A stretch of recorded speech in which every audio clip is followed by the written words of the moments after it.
मतलब बब्बू मान वर्गा बंदा ये कह रहा भी मैं आपदे प्यो दे मरे ते इन्ना इन्ना निशान साहब चढ़ाउण ते रहा हुण इहदा मैं की मतलब करदा हां।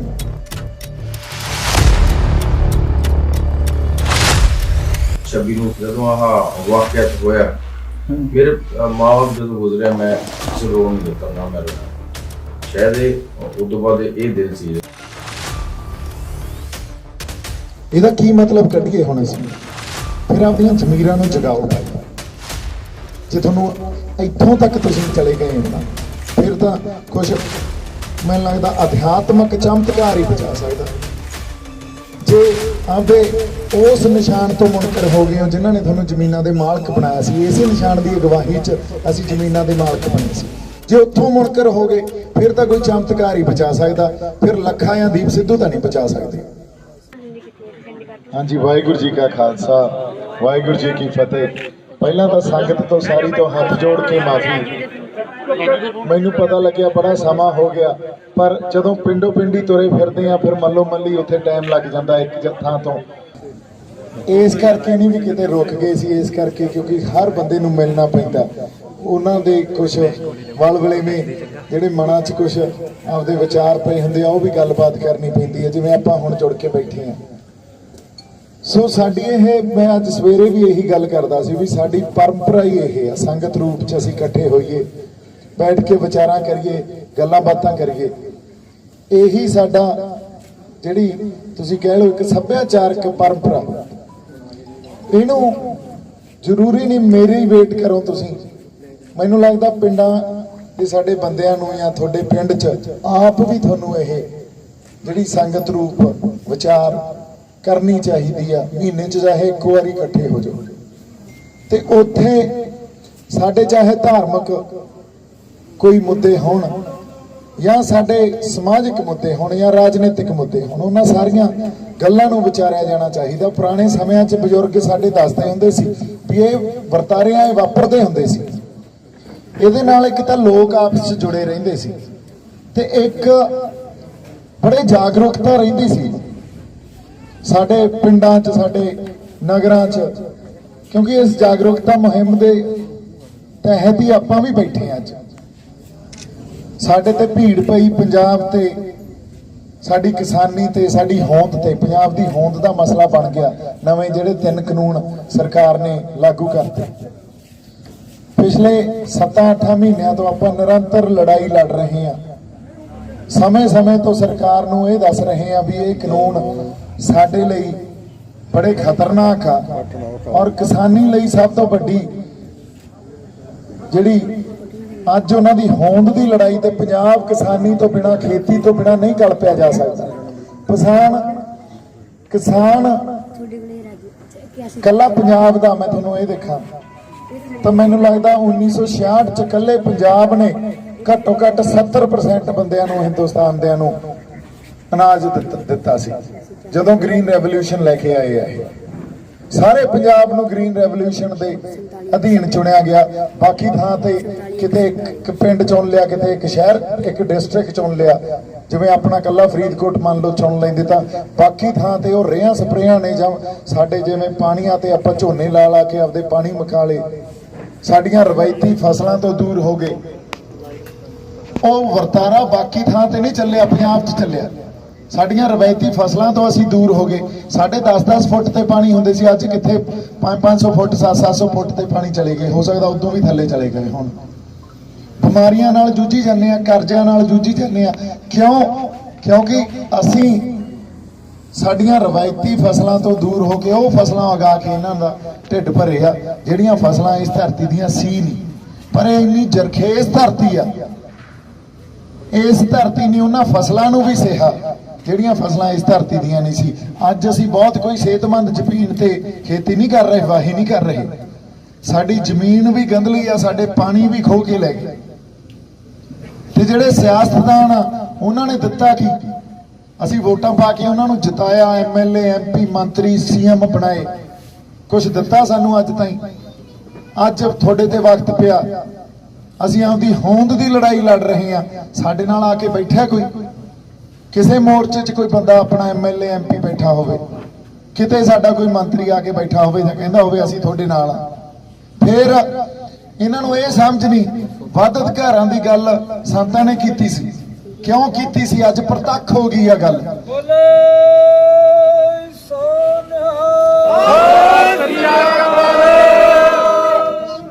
ਕਿਉਂ ਕੀਤੀ ਸੀ? ਸੂਬਿਆਂ ਕੋਲੇ ਅਧਿਕਾਰ ਹੀ ਹੈ ਨਹੀਂ। ਪ੍ਰਤੱਖ ਕਿਵੇਂ ਹੋ ਗਈ? ਕੈਪਟਨ ਸਾਹਿਬ ਆਪਦੇ 117 ਐਮਐਲਏ ਨੂੰ ਲੈ ਕੇ ਪਹਿਲਾਂ ਤਾਂ ਉਹ ਮਤੇ ਪਗਾਏ ਇਹਨਾਂ ਨੇ ਵਿਧਾਨ ਸਭਾ 'ਚ ਵੀ ਅਸੀਂ ਸੈਂਟਰ ਦੇ ਕਾਨੂੰਨ ਨੂੰ ਰੱਦ ਕਰਦੇ ਹਾਂ। ਉਹ ਮਤੇ ਸਿਰਫ ਇੱਕ ਕਾਗਜ਼ ਦਾ ਟੁਕੜਾ, ਉਹਨੂੰ ਪੜ੍ਹਾਉਣ ਵਾਸਤੇ ਰਾਸ਼ਟਰਪਤੀ ਕੋਲੇ ਲੈ ਗਏ। ਰਾਸ਼ਟਰਪਤੀ ਨੇ ਟਾਈਮ ਹੀ ਨਹੀਂ ਦਿੱਤਾ ਉਹਨੂੰ ਪੜ੍ਹਨ ਦਾ, ਵੀ ਉਹਨੂੰ ਕਿਸੇ ਸੂਬੇ ਦਾ ਸੀਐਮ ਜਾ ਕੇ ਮਤਾ ਪਗਾ ਕੇ ਉੱਥੇ ਲਿਜਾ ਰਿਹਾ ਤੇ ਰਾਸ਼ਟਰਪਤੀ ਟਾਈਮ ਨਾ ਦੇਵੇ। ਇਦੋਂ ਵੱਡੀ ਤਰਾਸਦੀ ਕੀ ਹੋ ਸਕਦੀ ਹੈ? ਫਿਰ 2 ਘੰਟੇ ਉੱਥੇ ਜੰਤਰ ਮੰਤਰ ਬਹਿ ਕੇ ਆ ਗਏ, ਜਿਵੇਂ ਬਸ ਖਾਨਾ ਪੂਰਤੀ ਕਰਨੀ ਹੁੰਦੀ ਆ ਵੀ ਅਸੀਂ ਇੰਨਾ ਹੀ ਕਰ ਸਕਦੇ ਸੀ। ਯਾਰ ਤੁਸੀਂ ਐਮਐਲਏ ਐਮਪੀ ਬਣਦਿਆਂ ਨੂੰ, ਸੀਐਮ ਬਣਦਿਆਂ ਨੂੰ ਤੁਹਾਨੂੰ ਮੈਨੂੰ ਲੱਗਦਾ 20 ਸਾਲ ਹੋ ਗਏ, ਤੁਸੀਂ ਹਜੇ ਤੱਕ ਨਹੀਂ ਸਮਝ ਸਕੇ ਵੀ ਸੂਬਿਆਂ ਦੇ ਅਧਿਕਾਰ ਤਾਂ ਦਿੱਲੀ ਵਾਲੇ ਲੈ ਗਏ। ਤੇ ਜਿਹੜੇ ਬੰਦੇ ਨੇ ਆਵਾਜ਼ ਇਸ ਗੱਲ ਦੀ ਚੱਕੀ ਵੀ ਸੂਬਿਆਂ ਕੋਲੇ ਵੱਧ ਅਧਿਕਾਰ ਹੋਈ ਜਾਂਦੇ ਆ, ਉਹਨੂੰ ਤੁਸੀਂ ਅੱਤਵਾਦੀ ਤੇ ਗਦਾਰ ਕਹਿਤਾ, ਉਹਨੂੰ ਤੁਸੀਂ ਕਾਂਗਰਸ ਦਾ ਬੰਦਾ ਕਹਿਤਾ। ਜਦੋਂ ਅੱਜ ਪੰਜਾਬ ਤੇ ਭੀੜ ਪਈ ਆ, ਫਿਰ ਅਸੀਂ ਉੱਥੇ ਹੀ ਖੜੇ ਆ ਜਦੋਂ ਧਰਮ ਯੁੱਧ ਮੋਰਚੇ ਵੇਲੇ ਖੜੇ ਸੀ। 1 ਇੰਚ ਵੀ ਹਿੱਲਿਆ ਤਾਂ ਦੱਸੋ। ਸਾਡੇ ਕੋਲੇ ਕੋਈ ਆਪਦੀ ਪਾਲਿਸੀ ਬਣਾਉਣ ਦੇ ਅਧਿਕਾਰ ਹੀ ਹੈ ਨਹੀਂ। ਫਿਰ ਅਸੀਂ ਵੱਧ ਅਧਿਕਾਰਾਂ ਦੀ ਗੱਲ ਕਰਦੇ ਆ, ਵੱਧ ਅਧਿਕਾਰਾਂ ਦੀ ਗੱਲ ਜੋੜ ਦਿੰਦੇ ਆ ਵੀ ਆਹ ਦੇਖੋ ਜੀ ਪਹਿਲਾਂ ਇੰਨਾ ਖੂਨ ਵਹਿਆ ਸੀ ਤੇ ਫਿਰ ਮੁੜ ਕੇ ਇਹਨਾਂ ਨੇ ਉਹੀ ਕੰਮ ਕਰਨਾ। ਕਿਉਂ? ਫਿਰ ਤਾਂ ਅਸੀਂ ਆਪਦੇ ਹੱਕ ਮੰਗ ਹੀ ਨਹੀਂ ਸਕਾਂਗੇ ਕਦੇ। ਜੇ ਸੂਬਿਆਂ ਨੂੰ, ਅਸੀਂ ਇਹ ਥੋੜੀ ਕਹਿੰਦੇ ਆ ਇਕੱਲੇ ਪੰਜਾਬ ਨੂੰ ਦਿਓ, ਅਸੀਂ ਕਹਿੰਦੇ ਆ ਬਾਕੀ ਸੂਬਿਆਂ ਨੂੰ ਵੀ ਉਹਨਾਂ ਦੇ ਅਧਿਕਾਰ ਦਿਓ ਯਾਰ। ਸਾਰੇ ਅਧਿਕਾਰ, ਸਾਰੀਆਂ ਜਿਹੜੀਆਂ ਪਾਵਰ ਜਾਂ ਵਿਉਂਤਾਂ ਘੜਨ ਦੀਆਂ ਜਾਂ ਨਵੀਆਂ ਸਕੀਮਾਂ ਜਾਂ ਨਵੇਂ ਕਾਨੂੰਨ ਬਣਾਉਣ ਦੀ ਜਿਹੜੀ ਅਧਿਕਾਰ ਜੇ ਦਿੱਲੀ ਲੈ ਕੇ ਬਹਿ ਜੂਗੀ, ਫਿਰ ਉਹ ਤਾਂ ਪਾਰਲੀਮੈਂਟ ਤੇ ਬੈਠ ਕੇ ਕਾਨੂੰਨ ਬਣਾ ਦਿੰਦੇ ਆ। ਸਾਡੇ ਪੱਲੇ ਤਾਂ ਕੱਖ ਨਹੀਂ, ਅਸੀਂ ਤਾਂ ਗੁਲਾਮੀ ਕਰ ਰਹੇ ਆ ਉਹਨਾਂ ਦੀ। ਤੇ ਇਹੋ ਜਿਹਾ ਕਾਨੂੰਨ ਬਣਾਤਾ ਅਸੀਂ ਉਵੇਂ ਹੋ ਗਏ। ਤੇ ਜੇ ਸਾਡੇ ਬੰਦੇ ਕੋਈ ਵੱਧ ਅਧਿਕਾਰਾਂ ਦੀ ਗੱਲ ਕਰਦਾ, ਉਹਨੂੰ ਜੋੜ ਦਿੰਦੇ ਆ ਯਾਰ ਇੰਨਾ ਖੂਨ ਖਰਾਬਾ ਹੋਇਆ ਸੀ, ਇਹ ਦੁਬਾਰਾ ਕਰਾਓ। ਫਿਰ ਤਾਂ ਯਾਰ ਤੁਸੀਂ ਇੱਕ ਸਹੀ ਮਾਇਨਿਆਂ 'ਚ ਗੁਲਾਮ ਆ, ਤੁਹਾਡੀ ਮਾਨਸਿਕਤਾ 'ਚ ਗੁਲਾਮੀ ਆ ਗਈ ਆ। ਤੁਹਾਨੂੰ ਸੱਚ ਦੀ ਜੇ ਗੱਲ ਸਮਝਣੀ ਆ ਤੇ ਆਪਦੇ ਅਧਿਕਾਰਾਂ ਲਈ ਤਾਂ ਫਿਰ ਆਪਦੇ ਹੱਕਾਂ ਲਈ ਲੜਨਾ ਪੈਂਦਾ ਹੁੰਦਾ, ਸੱਚ ਤੇ ਪਹਿਰਾ ਦੇਣਾ ਪੈਂਦਾ ਹੁੰਦਾ। ਜਦੋਂ ਆਪਦੇ ਹੱਕਾਂ ਦੀ ਲੜਾਈ ਵਿੜਦੇ ਆ ਆਪਾਂ, ਤਾਂ ਫਿਰ ਸਾਡੇ ਅੰਦਰ ਉਹ ਅਕੀਦਾ ਮਜ਼ਬੂਤ ਹੋਣਾ ਚਾਹੀਦਾ ਜਿਹੜੇ ਗੁਰੂ ਸਾਹਿਬਾਨਾਂ ਨੇ ਸਾਨੂੰ ਦਿੱਤਾ ਸੀ, ਸਾਡੇ ਰਹਿਬਰਾਂ ਨੇ, ਸਾਡੇ ਪੈਗੰਬਰਾਂ ਨੇ ਸਾਨੂੰ ਦਿੱਤਾ ਸੀ। ਸੋ ਇਸ ਕਰਕੇ ਜਦੋਂ ਕਿਸਾਨੀ ਸੰਘਰਸ਼ ਚੱਲਿਆ, ਪੰਜਾਬ ਦੀ ਹੋਂਦ ਦੀ ਲੜਾਈ ਬਣ ਗਈ। ਹੋਂਦ ਦੀ ਲੜਾਈ ਬਣ ਗਈ ਤਾਂ ਸਾਡੇ ਅੰਦਰ ਆਪਦਾ ਵਿਰਸਾ ਜਾਗਿਆ, ਵਿਰਸੇ ਦੀ ਚੀਜ਼ ਪਈ। ਤੇ ਫਿਰ ਪਿੰਡੋ ਪਿੰਡੀ ਜੋ ਮੁਹਿੰਮ ਚੱਲੀ, ਤੁਸੀਂ ਵੇਖੋ ਸ਼ਹਿਰਾਂ ਚੋਂ ਲੋਕ ਗਏ, ਜਿਨ੍ਹਾਂ ਕੋਲੇ ਜ਼ਮੀਨਾਂ ਨਹੀਂ ਸੀ ਉਹ ਵੀ ਪਹੁੰਚੇ ਉੱਥੇ ਜਾ ਕੇ। ਪਰ ਗੱਲ ਆ ਕੇ ਫਿਰ ਉੱਥੇ ਹੀ ਖੜਦੀ ਆ। ਕਿਸਾਨੀ ਅੱਜ ਬਿੱਲ ਰੱਦ ਕਰਾ ਕੇ ਵੀ ਅਸੀਂ ਕਰਜ਼ਿਆਂ 'ਚ, ਸਾਡੇ ਕਿਸਾਨਾਂ ਦਾ ਸਾਨੂੰ ਪਤਾ ਹਾਲ ਕੀ ਆ। ਬਜ਼ੁਰਗਾਂ ਤੋਂ ਪੁੱਛ ਕੇ ਦੇਖ ਲਓ, ਘਰਦਿਆਂ ਦੇ ਜਿਹੜੇ ਖਰਚੇ ਆ ਉਹ ਪੂਰੇ ਕਰ ਲੈਣ, ਪੜ੍ਹਾਈ ਦੇ ਖਰਚੇ ਪੂਰੇ ਕਰ ਲੈਣ, ਬਿਮਾਰੀਆਂ ਹਸਪਤਾਲਾਂ ਦੇ ਖਰਚੇ ਪੂਰੇ ਕਰ ਲੈਣ, ਕਿ ਘਰ ਦੇ ਖਰਚੇ ਪੂਰੇ ਕਰ ਲੈਣ, ਕਬੀਲਦਾਰੀ 'ਚੋਂ ਨਿਕਲ ਹੀ ਨਹੀਂ ਸਕਦਾ। ਤੇ ਇਹ ਕੋਈ ਬਾਲੀ ਵਧੀਆ ਗਾ ਮਾਹੌਲ ਨਹੀਂ ਬਣਦਾ ਜਾ ਰਿਹਾ। ਦਿਨ ਬ ਦਿਨ ਅਸੀਂ ਲਿਮਟਾਂ ਚੱਕ ਕੇ ਹੋਰ ਗਰੀਬ ਹੁੰਦੇ ਜਾ ਰਹੇ ਹਾਂ, ਕਰਜ਼ਿਆਂ ਥੱਲੇ ਆਉਂਦੇ ਜਾ ਰਹੇ ਹਾਂ। ਫਿਰ ਕਈ ਜਿਹੜੇ ਨਹੀਂ ਜਰ ਸਕਦੇ ਉਹ ਫਿਰ ਖੁਦਕੁਸ਼ੀਆਂ ਕਰ ਜਾਂਦੇ ਆ। ਕਰਜ਼ਾ ਹੀ ਖੁਦਕੁਸ਼ੀਆਂ ਕਰਾਉਂਦਾ ਨਾ। ਸੋ ਇਹਨਾਂ ਗੱਲਾਂ ਤੇ ਕਿਸੇ ਸਿਆਸਤਦਾਨ ਨੇ ਅੱਜ ਤੱਕ ਧਿਆਨ ਨਹੀਂ ਦਿੱਤਾ, ਨਾ ਅਸਲ ਮੁੱਦਿਆਂ ਦੀ, ਪੰਜਾਬ ਦੇ ਜਿਹੜੇ ਅਸਲ ਮੁੱਦੇ ਆ ਉਹਨਾਂ ਦੀ ਗੱਲ ਕੀਤੀ। ਹੋਰ ਹੀ ਪਾਸੇ ਲਾਈ ਫਿਰਦੇ ਆ। ਸਾਨੂੰ ਇੱਥੋਂ ਤੱਕ ਲੈ ਗਏ ਵੀ ਸ੍ਰੀ ਗੁਰੂ ਗ੍ਰੰਥ ਸਾਹਿਬ ਦਾ ਨਿਰਾਦਰ ਹੁੰਦਾ ਜਾਂ ਬੇਅਦਬੀ ਹੁੰਦੀ ਆ। ਹੁਣ ਕਈ ਬੰਦਿਆਂ ਨੂੰ ਇਹ ਲੱਗਣ ਲੱਗ ਗਿਆ ਵੀ ਕੋਈ ਗੱਲ ਨਹੀਂ ਯਾਰ, ਇਹ ਤਾਂ ਦੂਜੇ ਕਿ ਦਿਨ ਹੁੰਦਾ ਹੀ ਹੁੰਦਾ। ਕਿਉਂ? ਉਹਨੂੰ ਆਮ ਕਰਤੀ ਗੱਲ ਇਹ। ਜੇ ਅਸੀਂ ਇਸ ਗੱਲ ਨੂੰ ਆਮ ਸਮਝ ਲਾਂਗੇ ਫਿਰ ਸਾਡੇ ਪੱਲੇ ਕੁਝ ਨਹੀਂ ਰਹਿ ਜਾਊਗਾ। ਜੇ ਅਸੀਂ ਨਿਸ਼ਾਨ ਸਾਹਿਬ ਤੋਂ ਮੁਨਕਰ ਹੋ ਜਾਾਂਗੇ, ਜਿਵੇਂ ਸਾਨੂੰ 26 ਤੋਂ ਕਰਾਤਾ ਸੀ, ਫਿਰ ਸਾਡੇ ਪੱਲੇ ਹੀ ਕੁਝ ਨਹੀਂ। ਫਿਰ ਜ਼ਮੀਨਾਂ ਰੱਖ ਕੇ ਵੀ ਸਾਡੇ ਪੱਲੇ ਕੁਝ ਨਹੀਂ। ਜੇ ਜ਼ਮੀਰਾਂ ਹੀ ਮਾਰ ਕੇ ਅਸੀਂ ਬਹਿ ਗਏ ਤਾਂ ਆਪਦੀਆਂ। ਸੋ ਬੜੀ ਵੱਡੀ ਜ਼ਿੰਮੇਵਾਰੀ ਆ ਪੰਜਾਬ ਦੇ ਸਿਰ ਤੇ, ਸਾਡੇ ਮੋਢਿਆਂ ਤੇ ਇਸ ਵੇਲੇ। ਵੱਧ ਅਧਿਕਾਰਾਂ ਦੀ ਲੜਾਈ ਵੀ ਸਾਨੂੰ ਲੜਨੀ ਪੈਣੀ ਹੈ। ਇਸ ਕਰਕੇ ਲੜਨੀ ਪੈਣੀ ਆ। ਅੱਜ 3 ਕਾਨੂੰਨ ਮੰਨ ਲਓ ਵਾਪਸ ਵੀ ਕਰਾਤੇ, ਕੱਲ ਨੂੰ ਫਿਰ 3 ਨਵੇਂ ਕਾਨੂੰਨ ਫੇਰ ਆ ਜਾਣੇ ਆ। ਸਾਡੇ ਪੱਲੇ ਤਾਂ ਫੇਰ ਕੁਛ ਨਹੀਂ।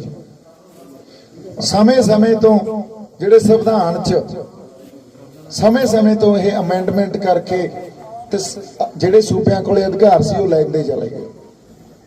ਜਿਹੜਾ ਡਾਕਟਰ BR ਅੰਬੇਦਕਰ ਜਿਹਨੇ ਸੰਵਿਧਾਨ ਬਣਾਇਆ, ਉਹਨੇ ਕਿਸੇ ਟਾਈਮ ਬਜ਼ੁਰਗੋ ਇਹ ਗੱਲ ਕਹੀ ਸੀ ਵੀ ਜੇ ਇਸ ਸੰਵਿਧਾਨ ਦੀ ਕੋਈ ਕਿਸੇ ਤਰ੍ਹਾਂ ਵੀ ਗਲਤ ਉਹਦਾ ਯੂਜ਼ ਕਰੂਗਾ ਨਾ, ਗਲਤ ਉਹਨੂੰ ਵਰਤੂਗਾ, ਵਰਤੋਂ ਗਲਤ ਹੋਊਗੀ ਤਾਂ ਉਦੋਂ ਮੈਂ ਇਸ ਸੰਵਿਧਾਨ ਨੂੰ ਅੱਗ ਲਾ ਦੂੰਗਾ। ਲਓ ਅੱਗ ਗਲਤ ਵਰਤੋਂ ਹੋ ਹੀ ਰਹੀ ਆ, ਪਰ ਅਸੀਂ ਜੇ ਮਾੜੀ ਜੀ ਗੱਲ ਚੱਕੀਏ ਵੀ ਅਸੀਂ ਯਾਰ ਸੰਵਿਧਾਨ 'ਚ ਜੋ ਆ ਇਹ ਗਲਤ ਆ, ਚੱਕ ਕੇ ਤਾਂ ਦਿਖਾਓ, ਉਦੋਂ ਹੀ ਕੇਸ ਪਾ ਕੇ ਅੰਦਰ। ਸਰਕਾਰਾਂ ਬੋਲਣ ਹੀ ਨਹੀਂ ਦਿੰਦੀਆਂ ਤੁਹਾਨੂੰ, ਤੇ ਮੁੜ ਕੇ ਸਾਡੀ ਲੀਡਰਸ਼ਿਪ ਵੀ ਨਹੀਂ ਬੋਲਣ ਦਿੰਦੀ। ਜੇ ਅਸੀਂ ਆਪਦੀ ਲੀਡਰਸ਼ਿਪ ਨੂੰ ਵੀ ਸਵਾਲ ਕਰੀਏ, ਨਹੀਂ ਸਵਾਲ ਕਰਨਾ ਤਾਂ ਮਨਜ਼ੂਰ ਹੀ ਨਹੀਂ ਨਾ, ਤੁਸੀਂ ਤਾਂ ਬਸ ਮੰਨੀ ਜਾਓ ਜੋ ਅਸੀਂ ਕਹਿੰਦੇ ਆ। ਜੇ ਉਹਨਾਂ ਦੀ ਗੱਲ ਨਾਲ ਅਸੀਂ ਸਹਿਮਤ ਆ ਤਾਂ ਸਭ ਕੁਝ ਠੀਕ ਹੈ, ਜੇ ਅਸੀਂ ਉਹਨਾਂ ਦੀ ਗੱਲ ਨਾਲ ਸਹਿਮਤ ਨਹੀਂ ਆ ਫਿਰ ਤੁਸੀਂ ਜਾਂ ਤਾਂ ਜੇ ਗਦਾਰ ਹੋ ਜਾਂ ਸਰਕਾਰ ਦੇ ਬੰਦੇ ਹੋ। ਸੋ ਗੱਲਾਂ ਨੂੰ ਹੁਣ ਜਦੋਂ ਮੈਂ ਕਿਹਾ ਵੀ ਆਪਾਂ ਨੂੰ ਬੈਠਣਾ, ਐਂ ਬੈਠੀਏ ਸੰਗਤ ਰੂਪੀ ਗੱਲਾਂ ਕਰੀਏ, ਇਸ ਕਰਕੇ ਕਿਉਂਕਿ ਜਦੋਂ ਤੱਕ ਗੱਲਾਂ ਨੂੰ ਸਮਝਾਂਗੇ ਨਹੀਂ, ਵਿਚਾਰਾਂਗੇ ਨਹੀਂ, ਜਦੋਂ ਤੱਕ ਅਸੀਂ ਸਿਰ ਜੋੜ ਕੇ ਬੈਠਾਂਗੇ ਨਹੀਂ, ਸਾਨੂੰ ਵਿਵਾਦ 'ਚ ਹੀ ਰੱਖਦੇ ਆ, ਲੜਾਉਂਦੇ ਹੀ ਰੱਖਦੇ ਆ। ਬਸ ਦੋ ਆ ਗਾਉਣ ਵਾਲੇ ਲੜ ਪਏ, ਸਾਰੀ ਮੰਡੀਰ ਉਧਰ ਨੂੰ ਹੋਈ ਫਿਰਦੀ ਆ, ਇੱਕ ਪਾਸੇ ਅੱਧੀ ਇੱਧਰ, ਇੱਕ ਗਾਉਣ ਵਾਲੇ ਦੇ ਅੱਧੀ ਇੱਕ ਗਾਉਣ ਵਾਲੇ ਦੇ। ਯਾਰ ਉਹਨਾਂ ਦੇ ਪੱਲੇ ਹੀ ਕੁਛ ਨਹੀਂ। 26 ਤੋਂ ਬਾਅਦ ਦਿਖਾਓ ਮੈਨੂੰ ਕੋਈ ਦਿਖਿਆ ਹੋਵੇ ਤਾਂ ਮੇਰੀ ਉਹ ਇੰਡਸਟਰੀ ਹੈ।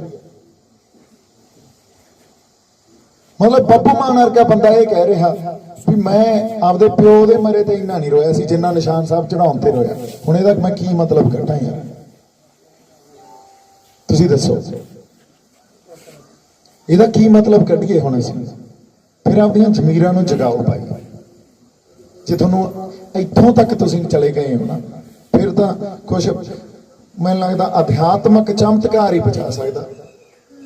ਜੇ ਆਪਦੇ ਉਸ ਨਿਸ਼ਾਨ ਤੋਂ ਮੁਨਕਰ ਹੋ ਗਏ ਹੋ ਜਿਨ੍ਹਾਂ ਨੇ ਤੁਹਾਨੂੰ ਜ਼ਮੀਨਾਂ ਦੇ ਮਾਲਕ ਬਣਾਇਆ ਸੀ, ਇਸੇ ਨਿਸ਼ਾਨ ਦੀ ਅਗਵਾਈ 'ਚ ਅਸੀਂ ਜ਼ਮੀਨਾਂ ਦੇ ਮਾਲਕ ਬਣੇ ਸੀ, ਜੇ ਉੱਥੋਂ ਮੁਨਕਰ ਹੋ ਗਏ ਫਿਰ ਤਾਂ ਕੋਈ ਚਮਤਕਾਰ ਹੀ ਬਚਾ ਸਕਦਾ।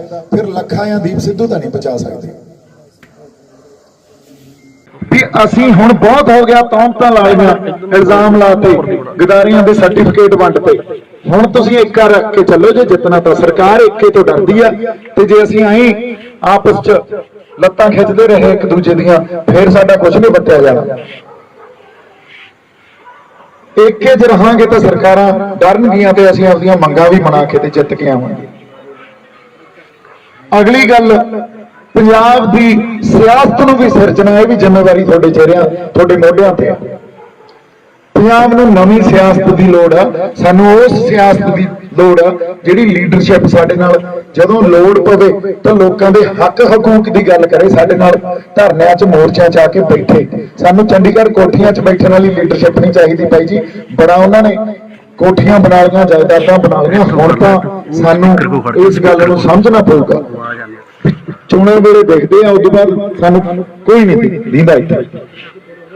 ਜਾਂ ਤੁਹਾਡੇ ਕੋਲੇ ਕਦੇ ਕੋਈ ਅਸਰਦਾਰ ਅਸਰ ਰਸੂਖ ਰੱਖਣ ਵਾਲਾ ਜਿਹੜਾ ਬੰਦਾ, ਉਹਦੇ ਭੋਗ ਤੇ ਆ ਜਾਣਗੇ, ਖੰਡ ਪਾਠ ਤੇ ਆ ਜਾਣਗੇ, ਜਾਂ ਵਿਆਹ ਤੇ ਆ ਜਾਣਗੇ। ਇਹੀ ਕੰਮ ਰਹਿ ਗਿਆ ਨਾ ਲੀਡਰਾਂ ਦਾ। ਅਸੀਂ ਵਿਆਹਾਂ ਤੇ ਆਉਣ ਵਾਸਤੇ ਜਾਂ ਉਹਨਾਂ ਨੂੰ ਖੰਡ ਪਾਠ ਦੇ ਭੋਗ ਤੇ ਬੁਲਾਉਣ ਵਾਸਤੇ ਨਹੀਂ ਲੀਡਰ ਬਣਾਇਆ।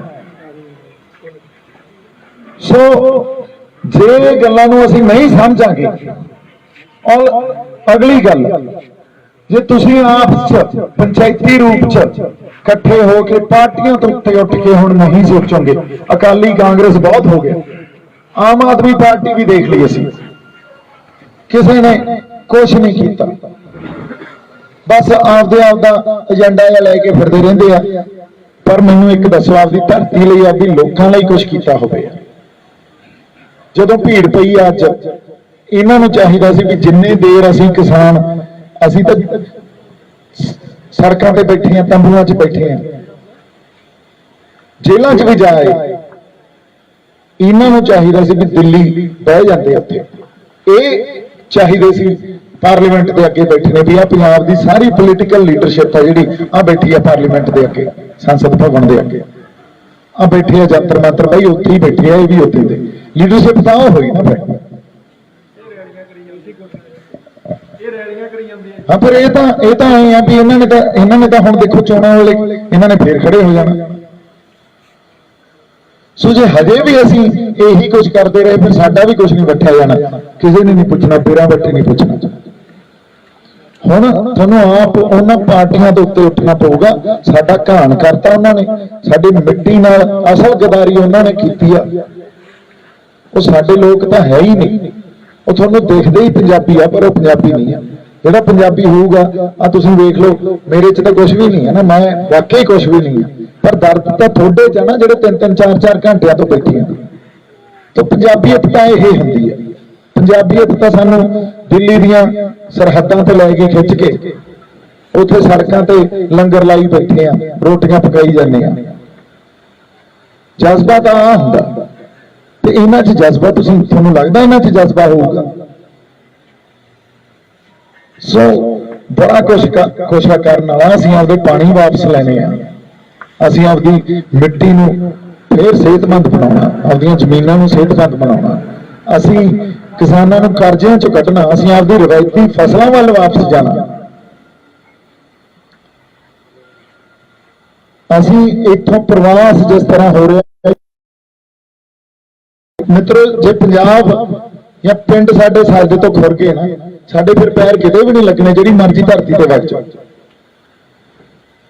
ਸੋ ਬੜੇ ਮਸਲੇ ਆ ਜਿਹੜੇ ਅਸਲ ਮਸਲੇ ਆ ਪੰਜਾਬ ਦੇ, ਜਿਨ੍ਹਾਂ ਨਾਲ ਸਾਨੂੰ ਨਜਿੱਠਣਾ ਤੇ ਇਹਦੀ ਜ਼ਿੰਮੇਵਾਰੀ ਹੈ ਨੌਜਵਾਨੀ ਜਿਹੜੀ ਖੜੀ ਆ। ਔਰ ਇਹ ਧਰਤੀ 'ਚ ਜੇ ਸਮਰੱਥਾ, ਦੇਖੋ ਅਸੀਂ ਉਸ ਧਰਤੀ ਦੇ ਵਸਨੀਕ ਆ ਜਿਹਦੇ 'ਚ ਸਮਰੱਥਾ ਰਾਤੋਂ ਰਾਤ ਇਹ ਧਰਤੀ ਸਾਨੂੰ 125 ਮਣ ਸਾਲ ਦਾ ਅਨਾਜ ਦਿੰਦੀ ਆ। ਦੁਨੀਆ ਦੀ ਸਿਹਤਮੰਦ ਧਰਤੀਆਂ 'ਚ ਆਉਂਦੀ ਆ ਇਹ। ਜਰਖੇਜ਼ ਜਿਹਨੂੰ ਕਹਿੰਦੇ ਆ, ਉਰਦੂ ਦਾ ਲਫ਼ਜ਼ ਹੈ ਜਰਖੇਜ਼ ਜ਼ਮੀਨ ਆ ਸਾਡੀ। ਇਸੇ ਕਰਕੇ ਬਜ਼ੁਰਗ ਕਹਿੰਦੇ ਹੁੰਦੇ ਸੀ ਵੀ ਯਾਰ ਜ਼ਮੀਨ ਮਰੇ ਪਿਆਂ ਨੂੰ ਵੀ ਖਵਾਓ। ਸਾਡੀਆਂ ਕਹਾਵਤਾਂ ਹੈ, ਇਹੀ ਸਾਡਾ ਸੱਭਿਆਚਾਰ। ਹੁਣ ਇਸ ਧਰਤੀ 'ਚ ਸਮਰੱਥਾ ਵੀ ਇਹ ਰਾਤੋਂ ਰਾਤ ਆਪਦੇ ਆਪ 'ਚ ਉਹ ਜਿਹੜੇ ਇੱਕ ਵੈਲਿਊ ਸਿਸਟਮ ਆ ਪੈਦਾ ਕਰ ਸਕਦੀ ਆ, ਤੇ ਜਿੰਨਾ ਕਿ ਗੰਧਲਾ ਕਰਤਾ ਉਹ ਵੀ ਸਭ ਕੁਝ ਠੀਕ ਹੋ ਸਕਦਾ। ਜਿਵੇਂ ਉਵੇਂ ਹੀ ਸਾਡੇ ਲੋਕਾਂ 'ਚ ਵੀ ਸਮਰੱਥਾ, ਰਾਤੋਂ ਰਾਤ ਜ਼ੀਰੋ ਤੋਂ ਹੀਰੋ ਬਣ ਜਾਂਦੇ ਆ। ਇਹ ਕੌਮ ਹੀ ਇਹੋ ਜਿਹੀ ਆ। ਇੱਥੇ ਗੁਰੂ ਸਾਹਿਬਾਨ ਸਾਡੇ ਚਿੰਗੀ ਇਹੋ ਜਿਹੀ ਲੱਗੀ। ਸੋ ਇਹ ਜਿਹੜੀਆਂ ਗੱਲਾਂ ਆਪਾਂ ਅੱਜ ਕੀਤੀਆਂ, ਹਜੇ ਤਾਂ ਚਲੋ ਟਾਈਮ ਵਾਹਵਾ ਹੋ ਗਿਆ, ਇਹਨਾਂ ਗੱਲਾਂ ਨੂੰ ਆਪਾਂ ਹੋਰ ਗਾਂ ਵਿਚਾਰਾਂਗੇ, ਅਸੀਂ ਮਿਲ ਬੈਠ ਕੇ ਇਕੱਠੇ ਗੱਲਾਂ ਬਾਤਾਂ ਕਰਾਂਗੇ, ਜਿੱਥੇ ਆਪਾਂ ਸਵਾਲ ਜਵਾਬ ਦੇ ਰੂਪ 'ਚ ਵੀ ਗੱਲਾਂ ਕਰੀਏ। ਅਸਲ 'ਚ ਗੱਲਾਂ ਉਸ ਰੂਪ 'ਚ ਹੀ ਸਮਝ ਆਉਂਦੀਆਂ। ਪਰ ਇਹਦਾ ਹੁਣ ਤੁਸੀਂ ਮੇਰੇ ਨਾਲ ਕਿਉਂ, ਮੇਰੇ ਨਾਲ ਤਾਂ ਕੋਈ ਜਾਣ ਪਛਾਣ ਨਹੀਂ, ਆਪਾਂ ਤਾਂ ਮੈਨੂੰ ਲੱਗਦਾ ਪਹਿਲੀ ਵਾਰੀ ਮਿਲੇ ਹੋਵਾਂਗੇ। ਪਰ ਆ ਮੋਹ ਕਿਉਂ ਪਿਆ? ਮੋਹ ਇਸ ਕਰਕੇ ਪਿਆ ਕਿਉਂਕਿ ਜੋ ਤੁਹਾਡੇ ਜਜ਼ਬਾਤ ਸੀ ਨਾ, ਤੁਹਾਨੂੰ ਆਪ ਹੀ ਨਹੀਂ ਸਮਝ ਆਈ। ਬਹੁਤ ਬੰਦਿਆਂ ਨੂੰ ਇਹ ਗੱਲ ਸਮਝ ਨਹੀਂ ਆਉਂਦੀ ਹੁੰਦੀ। ਜੋ ਤੁਹਾਡੇ ਮਨਾਂ ਦੇ ਜਜ਼ਬਾਤ ਸੀ, ਜੋ ਕਿਤੇ ਪਏ ਸੀ, ਔਰ ਤੁਹਾਨੂੰ ਆਪ ਇਹ ਗੱਲ ਦੀ ਸਮਝ ਨਹੀਂ ਸੀ, ਉਹ ਜਿਹੜੇ ਬੰਦਿਆਂ ਨੇ ਗੱਲ ਕੀਤੀ ਉਸ ਬੰਦੇ ਨਾਲ ਅਟੈਚਮੈਂਟ ਹੋ ਜਾਂਦੀ ਹੈ। ਜਿਹੜਾ ਤੁਹਾਡੇ ਜਜ਼ਬਾਤਾਂ ਦੀ ਤਰਜਮਾਨੀ ਕਰਦਾ, ਉਸ ਬੰਦੇ ਨਾਲ ਸਾਡੀ ਸੁਭਾਵਿਕ ਵੀ ਉਹਦੇ ਨਾਲ ਅਟੈਚਮੈਂਟ ਹੋਣੀ ਹੈ। ਅਦਰਵਾਈਜ਼ ਮੇਰੇ ਪੱਲੇ ਕੀ ਆ? ਮੈਂ ਤਾਂ ਕੁਝ ਵੀ ਨਹੀਂ ਆ, ਕੰਮ ਹੀ ਕਰਦੇ ਆ ਨਾ, ਫਿਲਮਾਂ ਬਣਾਉਣੇ ਆ, ਕਿੱਡੀ ਕੁ ਗੱਲ ਆ। ਪਤਾ ਨਹੀਂ ਕਿੰਨੀ ਕੁ ਦੁਨੀਆ ਫਿਲਮਾਂ ਬਣਾਈ ਜਾਂਦੀ ਆ। ਪਰ ਆਹ ਮੋਹ ਇਸ ਕਰਕੇ ਪਿਆ ਕਿਉਂਕਿ ਉਹ ਜਜ਼ਬਾਤਾਂ ਦੀ ਗੱਲ ਹੋਈ, ਅਸਲ ਮੁੱਦਿਆਂ ਦੀ ਗੱਲ ਹੋਈ ਪੰਜਾਬ ਦੇ। ਇਸ ਕਰਕੇ ਆਪਾਂ ਇੰਨੀ ਲੇਟ ਵੀ ਇੱਥੇ ਇਕੱਠੇ ਖੜੇ ਆ। ਤੇ ਪਰ ਇਹ ਗੱਲਾਂ ਤੁਹਾਨੂੰ ਆਪ ਵੀ ਕਰਨੀਆਂ ਪੈਣੀਆਂ ਸਾਰਿਆਂ ਨੂੰ, ਤੇ ਨੌਜਵਾਨਾਂ ਨੂੰ ਤਾਂ ਖਾਸ ਕਰਕੇ ਮੈਂ ਇਹ ਅਰਜ਼ ਕਰਦਾ ਵੀ ਤੁਸੀਂ ਇਹ ਮੋਢੇ ਤੇ ਚੱਕੋ। ਬੋਲਣ ਦਾ ਤਰੀਕਾ ਸਲੀਕਾ ਵੀ ਆਪਾਂ ਸਿੱਖੀਏ, ਤਹਿਜ਼ੀਬ ਸਿੱਖੀਏ। ਸਾਡੇ ਬਜ਼ੁਰਗਾਂ 'ਚ ਬਹੁਤ ਤਹਿਜ਼ੀਬ ਸੀ, ਇੱਜ਼ਤ ਹੁੰਦੀ ਸੀ ਪੰਜਾਬੀਆਂ ਦੀ। ਜਿੱਥੇ ਕਿਤੇ ਸਾਡਾ ਪੰਜਾਬੀ ਹੋਣਾ, ਜੇ ਪਤਾ ਲੱਗ ਜਾਣਾ ਵੀ ਇਹ ਪੰਜਾਬੀ ਆ, ਅਗਲੇ ਆਪਦੀਆਂ ਕੁੜੀਆਂ ਭਾ ਜਾਂਦੇ ਸੀ ਕੋਲੇ ਵੀ ਯਾਰ ਸਾਡੀ ਕੁੜੀ ਦਾ ਧਿਆਨ ਰੱਖੀ। ਬੱਸਾਂ 'ਚ ਆਏ ਹੁੰਦਾ ਸੀ, ਜਦੋਂ ਕਿਤੇ ਬੱਸ 'ਚ ਪੁਰਾਣੇ ਸਮੇਂ 'ਚ ਕਿਸੇ ਹੋਰ ਥਾਵਾਂ ਤੇ ਵੀ ਜੇ ਕਿਤੇ ਪੰਜਾਬੀ ਬੈਠਾ ਹੋਵੇ ਨਾ, ਤੇ ਕਿਸੇ ਕੁੜੀ ਨੇ ਆਖਿਆ ਸੀ ਵੀ ਇੱਥੇ ਮਹਿਫੂਜ਼ ਆ, ਇੱਥੇ ਸੁਰੱਖਿਅਤ ਆ, ਇੰਨੀ ਤਹਿਜ਼ੀਬ ਵਾਲੇ ਬੰਦੇ, ਐਡੇ ਉੱਚੇ ਕਿਰਦਾਰਾਂ ਵਾਲੇ ਬੰਦੇ, ਪਰ ਅੱਜ ਅਸੀਂ ਉਹਨਾਂ ਕਿਰਦਾਰਾਂ ਤੋਂ ਥੋੜੇ ਜਿਹੇ ਦੂਰ ਵਗ ਕੇ ਉਹਨਾਂ ਕਿਰਦਾਰਾਂ ਤੇ ਸਾਨੂੰ ਵਾਪਸ ਆਉਣਾ ਪਊਗਾ। ਇਹ ਪੰਜਾਬ ਜਿਸ ਧਰਤੀ ਤੇ ਤੁਸੀਂ ਜੰਮੇ ਹੋ ਨਾ, ਇੱਥੇ ਨਿਆਰਾਪਣਾ, ਇਹ ਗੁਰੂਆਂ ਦੀ ਧਰਤੀ ਆ, ਇੱਥੇ ਵਾਕਈ ਨਿਆਰਾਪਣਾ। ਇਸ਼ਕ ਕਰੋ ਇਸ ਧਰਤੀ ਨੂੰ ਯਾਰ, ਉਹ ਬਹੁਤ ਜ਼ਰੂਰੀ ਆ। ਸੋ ਇਸ ਕਰਕੇ ਸਮਝੋ ਤੁਸੀਂ ਪੈਦਾ ਕਿੱਥੇ ਹੋਏ ਆ। ਪਰ ਪੈਸਾ ਸਭ ਕੁਝ ਨਹੀਂ ਹੁੰਦਾ ਲਾਈਫ 'ਚ। ਇੱਕ ਸਮਾਂ ਇਹੋ ਜਿਹਾ ਆਉਂਦਾ ਜਦੋਂ ਫੇਰ ਵਿਰਸਾ ਆਵਾਜ਼ ਮਾਰਦਾ, ਫਿਰ ਉੱਥੋਂ ਬੈਠੇ ਪੈਸੇ ਘੱਲਿਆ ਕਰੋਗੇ, ਤਰਸਿਆ ਕਰੋਗੇ ਵੀ ਕਦੋਂ ਯਾਰ ਵਾਪਸ ਵਗ ਜਾ। ਦੇਖ ਲਓ ਜਿਹੜੇ ਉੱਥੇ ਬੈਠੇ ਆ ਮੋਰਚਿਆਂ 'ਚ ਪੈਸੇ ਕਿੱਥੋਂ ਆਏ, ਲੰਗਰਾਂ 'ਚ ਪੈਸੇ ਉਹਨਾਂ ਨੇ ਘੱਲੇ ਯਾਰ। ਜਿਹਦੇ ਪਰਿਵਾਰਾਂ 'ਚ ਜਵਾਕ ਬਾਹਰ ਆ, ਉਹ ਕਹਿੰਦਾ ਯਾਰ ਆਪਦੇ ਘਰੇ ਜਾ ਕੇ ਕਹਿੰਦਾ ਬਾਪੂ ਜ਼ਰੂਰ ਜਾਣਾ ਤੇ ਪੈਸੇ ਮੈਂ ਭੇਜ ਦੂੰਗਾ। ਸੋ ਇਹੀ ਵਿਰਸੇ ਦੀ ਚੀਜ਼ ਨਹੀਂ ਸਹੀ ਜਾਂਦੀ ਹੁੰਦੀ। ਬਾਕੀ ਸਰੀਰਕ ਜਿਹੜਾ ਦੁੱਖ ਆ ਬੰਦਾ ਸਹਿ ਲੈਂਦਾ, ਪਰਿਵਾਰਕ ਦੁੱਖ ਵੀ ਸਹਿ ਲੈਂਦਾ, ਵਿਰਸੇ ਦੀ ਚੀਜ਼ ਨਹੀਂ ਸਹਿ ਸਕਦਾ। ਉਹਦਾ ਫਿਰ ਪਤਾ ਹੀ ਨਹੀਂ ਕੀ ਕੁਝ ਕਰਾਇਆ ਜਾਂਦਾ ਬੰਦਿਆਂ ਤੋਂ। ਇਹ ਗੱਲਾਂ ਇਹ ਜਿਹੜੀਆਂ ਗਿਣਤੀਆਂ ਮਿੰਤੀਆਂ ਤੋਂ ਪਰਾਂ ਦੀਆਂ ਗੱਲਾਂ ਹੈ। ਸੋ ਇੰਨੀਆਂ ਕੁ ਗੱਲਾਂ ਆਪਾਂ ਅੱਜ ਕਰਦੇ ਹਾਂ। ਬਾਕੀ ਸਮੇਂ-ਸਮੇਂ ਤੇ ਫੇਰ ਇਕੱਠੇ ਹੁੰਦੇ ਰਹਾਂਗੇ, ਗੱਲਾਂ ਬਾਤਾਂ ਕਰਦੇ ਰਹਾਂਗੇ। ਮੇਰੇ ਵੱਲੋਂ ਬਹੁਤ ਸਾਰਾ ਪਿਆਰ ਤੇ ਸਤਿਕਾਰ ਸਾਰਿਆਂ ਨੂੰ। ਜਿੰਨੇ ਕੁ ਲੇਟ ਅਸੀਂ ਹੋਏ ਆ ਉਹਦੇ ਲਈ ਮਾਫੀ ਜੀ, ਕਿਉਂਕਿ ਉਹ ਲੇਟ ਵੀ ਅਸੀਂ ਮਿਲਦੇ ਗਿਲਦੇ ਹੀ ਹੋ ਗਏ ਸਾਰਿਆਂ ਨੂੰ। ਤੇ ਜਿਉਂਦੇ ਵਾਸਤੇ ਰਹੋ ਜੀ, ਬੜੀ ਵੱਡੀ ਜ਼ਿੰਮੇਵਾਰੀ ਹੈ। ਸਾਡਾ ਸੰਘਰਸ਼ ਵੀ ਉੱਥੇ ਹੀ ਖੜਾ। ਜਦੋਂ ਕਿਤੇ ਅਗਲਾ ਪ੍ਰੋਗਰਾਮ ਹੋਊਗਾ, ਉਸੇ ਹਿੰਮਤ ਤੇ ਹੌਸਲੇ ਨਾਲ ਆਪਾਂ ਆਪਦਾ ਯੋਗਦਾਨ ਦੇਣਾ, ਕਿਉਂਕਿ ਅਸੀਂ ਜਿੱਤ ਕੇ ਆਉਣਾ। ਸਾਡੀ ਹੋਂਦ ਦੀ ਲੜਾਈ ਆ। ਤੇ ਬੜੀ ਛੇਤੀ ਫੇਰ ਮਿਲਦੇ ਹਾਂ ਜੀ। ਵਾਹਿਗੁਰੂ ਜੀ ਕਾ ਖਾਲਸਾ, ਵਾਹਿਗੁਰੂ ਜੀ ਕੀ ਫਤਿਹ।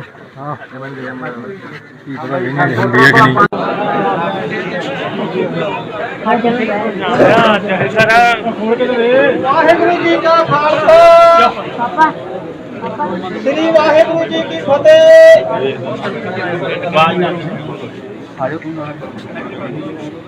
ਆਪਣੇ ਪਿੰਡ ਵਾਂਦਰੀਚਾਣਾ ਵਿਖੇ ਭਾਈ ਦੀਪ ਸਿੱਧੂ ਜੀ ਪਹੁੰਚ ਚੁੱਕੇ ਹਨ, ਜਿਨ੍ਹਾਂ ਨੂੰ ਆਪਾਂ ਕਾਫੀ ਟਾਈਮ ਤੋਂ ਉਡੀਕ ਰਹੇ ਸੀ। ਆਪ ਜੀ ਨੂੰ ਪਤਾ ਹੈ ਕਿ ਜਿਹੜਾ ਕਿਸਾਨਾਂ ਦਾ ਮੋਰਚਾ ਦਿੱਲੀ ਵਿਖੇ ਲੱਗਾ ਹੋਇਆ ਹੈ, ਇਹਦੇ ਵਿੱਚ ਦੀਪ ਸਿੱਧੂ ਦਾ ਇੱਕ ਬਹੁਤ ਵੱਡਾ ਰੋਲ ਹੈ। ਜਿੰਨੀ ਵੀ ਨੌਜਵਾਨ ਪੀੜ੍ਹੀ ਭਾਈ ਲੱਖਾ ਸਿਧਾਣਾ ਤੇ ਦੀਪ ਸਿੱਧੂ ਕਰਕੇ ਸਾਰੇ ਲੋਕ ਜੁੜੇ ਸੀ, ਤੇ ਉਸ ਸੰਘਰਸ਼ ਨੂੰ ਅੱਜ ਦਿੱਲੀ ਦੀਆਂ ਬਾਰਡਰਾਂ ਤੇ ਪਹੁੰਚ ਚੁੱਕੇ ਆ। 6 ਮਹੀਨੇ ਹੋ ਚੁੱਕੇ ਹਨ, ਲੇਕਿਨ 26 ਜਨਵਰੀ ਨੂੰ ਇੱਕ ਜੋ ਨੌਜਵਾਨਾਂ ਦਾ ਅਬਾਲਾ ਹੁੰਦਾ ਉਹ ਰੋਕਿਆ ਨਹੀਂ ਜਾ ਸਕਦਾ। ਲਾਲ ਕਿਲੇ ਦੇ ਉੱਪਰ ਆਪਣੇ ਸੰਘਰਸ਼ੀ ਸਿੰਘਾਂ ਨੇ, ਬੱਚਿਆਂ ਨੇ ਆਪਣਾ ਇੱਕ ਖਾਲਸਾ ਦਾ ਜੋ ਝੰਡਾ ਸੀ, ਕੇਸਰੀ ਨਿਸ਼ਾਨ ਚੜਾਇਆ। ਲੇਕਿਨ ਸਰਕਾਰ ਨੇ ਇੱਕ ਬਹਾਨਾ ਬਣਾ ਕੇ ਆਪਣੇ ਕੇਸਰੀ ਨਿਸ਼ਾਨ ਦਾ ਇਹਨਾਂ ਨੂੰ ਪਰਚੇ ਬਣਾਏ ਝੂਠੇ। 307 ਦੀ ਧਾਰਾ ਹੋਰ ਵਗੈਰਾ ਬਹੁਤ ਲਾ ਕੇ ਜੇਲ੍ਹ ਦੇ ਵਿੱਚ ਇਹਨਾਂ ਨੂੰ 2-3 ਮਹੀਨੇ ਰੱਖਿਆ ਹੈ। ਲੇਕਿਨ ਅੱਜ ਮਹਾਰਾਜ ਦੀ ਕਿਰਪਾ ਦੇ ਨਾਲ ਇਹ ਬਾਹਰ ਆ ਚੁੱਕੇ ਹਨ। ਸੋ ਹੁਣ ਅੱਜ ਆਪਣੇ ਨਗਰਾਂ ਦੇ ਵਿੱਚ ਇਹਨਾਂ ਦਾ ਜੋ ਰੂਟ ਸੀਗਾ ਤੇ ਹੁਣ ਆਪਣੇ ਵਾਂਦਰੀਚਾਣਾ ਪਹੁੰਚ ਚੁੱਕੇ ਹੈ।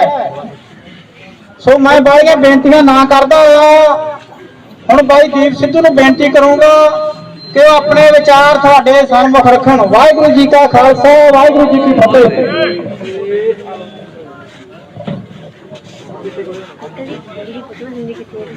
ਹਾਂਜੀ, ਵਾਹਿਗੁਰੂ ਜੀ ਕਾ ਖਾਲਸਾ, ਵਾਹਿਗੁਰੂ ਜੀ ਕੀ ਫਤਿਹ। ਪਹਿਲਾਂ ਤਾਂ ਸੰਗਤ ਤੋਂ ਸਾਰੀ ਤੋਂ ਹੱਥ ਜੋੜ ਕੇ ਮਾਫੀ। ਮੈਨੂੰ ਪਤਾ ਲੱਗਿਆ ਬੜਾ ਸਮਾਂ ਹੋ ਗਿਆ, ਪਰ ਜਦੋਂ ਪਿੰਡੋ ਪਿੰਡੀ ਤੁਰੇ ਫਿਰਦੇ ਆ ਫਿਰ ਮੱਲੋ ਮੱਲੀ ਉੱਥੇ ਟਾਈਮ ਲੱਗ ਜਾਂਦਾ ਇੱਕ ਥਾਂ ਤੋਂ। ਇਸ ਕਰਕੇ ਨਹੀਂ ਵੀ ਕਿਤੇ ਰੁਕ ਗਏ ਸੀ, ਇਸ ਕਰਕੇ ਕਿਉਂਕਿ ਹਰ ਬੰਦੇ ਨੂੰ ਮਿਲਣਾ ਪੈਂਦਾ।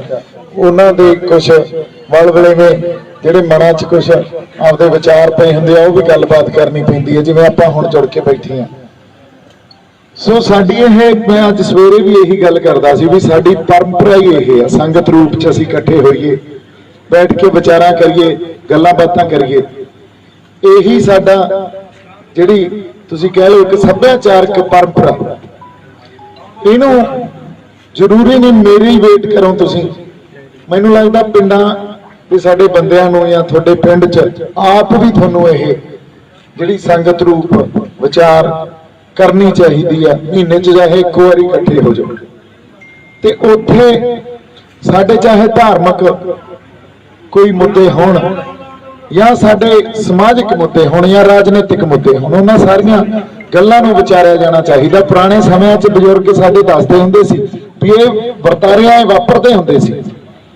ਇਹਦੇ ਨਾਲ ਇੱਕ ਤਾਂ ਲੋਕ ਆਪਸ 'ਚ ਜੁੜੇ ਰਹਿੰਦੇ ਸੀ ਤੇ ਇੱਕ ਬੜੇ ਜਾਗਰੂਕਤਾ ਰਹਿੰਦੀ ਸੀ ਸਾਡੇ ਪਿੰਡਾਂ 'ਚ, ਸਾਡੇ ਨਗਰਾਂ 'ਚ, ਕਿਉਂਕਿ ਇਸ ਜਾਗਰੂਕਤਾ ਮੁਹਿੰਮ ਦੇ ਤਹਿਤ ਹੀ ਆਪਾਂ ਵੀ ਬੈਠੇ ਹਾਂ। ਅੱਜ ਸਾਡੇ ਤੇ ਭੀੜ ਪਈ ਪੰਜਾਬ ਤੇ, ਸਾਡੀ ਕਿਸਾਨੀ ਤੇ, ਸਾਡੀ ਹੋਂਦ ਤੇ, ਪੰਜਾਬ ਦੀ ਹੋਂਦ ਦਾ ਮਸਲਾ ਬਣ ਗਿਆ। ਨਵੇਂ ਜਿਹੜੇ 3 ਕਾਨੂੰਨ ਸਰਕਾਰ ਨੇ ਲਾਗੂ ਕਰਤੇ, ਪਿਛਲੇ 7-8 ਮਹੀਨਿਆਂ ਤੋਂ ਆਪਾਂ ਨਿਰੰਤਰ ਲੜਾਈ ਲੜ ਰਹੇ ਹਾਂ।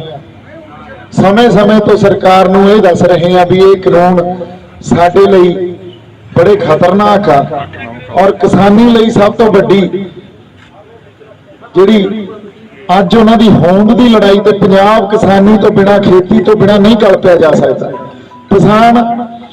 ਕਿਸਾਨ ਕੱਲਾ ਪੰਜਾਬ ਦਾ ਮੈਂ ਤੁਹਾਨੂੰ ਇਹ ਦੇਖਾਂ ਤਾਂ ਮੈਨੂੰ ਲੱਗਦਾ 1966 ਚ ਕੱਲੇ ਪੰਜਾਬ ਨੇ ਘੱਟੋ ਘੱਟ 70%